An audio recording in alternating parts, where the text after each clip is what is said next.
పరిపాలన చేసినటువంటి ముఖ్యమంత్రిగా జగన్మోహన్ రెడ్డి గారిని తలుచుకోవాలా. ఈరోజు పరిస్థితి చూస్తూ ఉన్నాం. రాష్ట్ర వ్యాప్తంగా రైతు అలో లక్షణ అంటా ఉన్నాడు.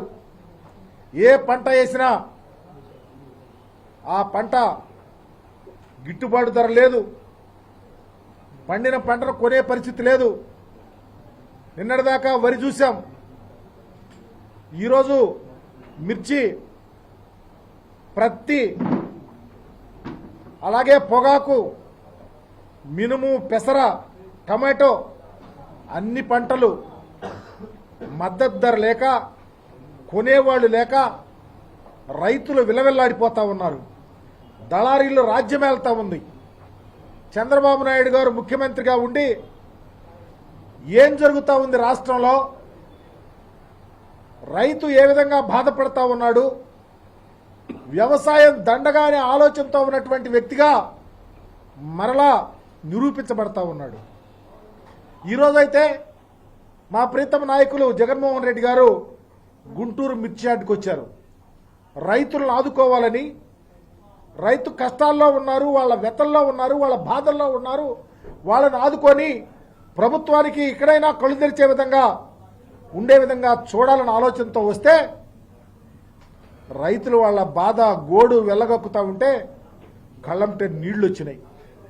నిజంగా 6 కాలం కష్టపడి మిర్చి పండిస్తే జగన్మోహన్ రెడ్డి గారు ముఖ్యమంత్రిగా ఉన్నప్పుడు క్వింటా 23,000 నుంచి 24,000, 28,000 దాకా అమ్ముకున్నామయ్యా.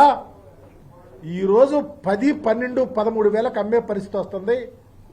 కొనే నాదుడు లేరు, దళారీలో రాజ్యమేళ్తా ఉన్నాడు అని వారు చెప్తా ఉంటే, జగన్మోహన్ రెడ్డి గారు ఉన్నప్పుడు ఓడల్లో రైతు భరోసా కేంద్రాలు ఉన్నాయి.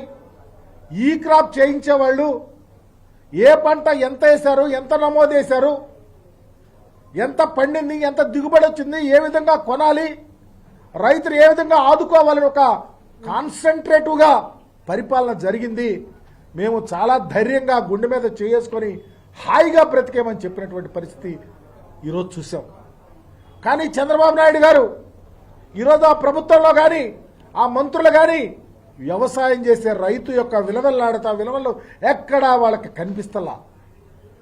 చివరికి జగన్మోహన్ రెడ్డి గారు వచ్చి రైతు కష్టాలు, వాళ్ళ వ్యతలు ప్రభుత్వానికి తెలియపరిస్తే ఆగమేఘాల మీద కేంద్ర ప్రభుత్వానికి, కేంద్ర మంత్రికి ఇవాళ ఉత్తరం రాస్తా ఉన్నాడంట.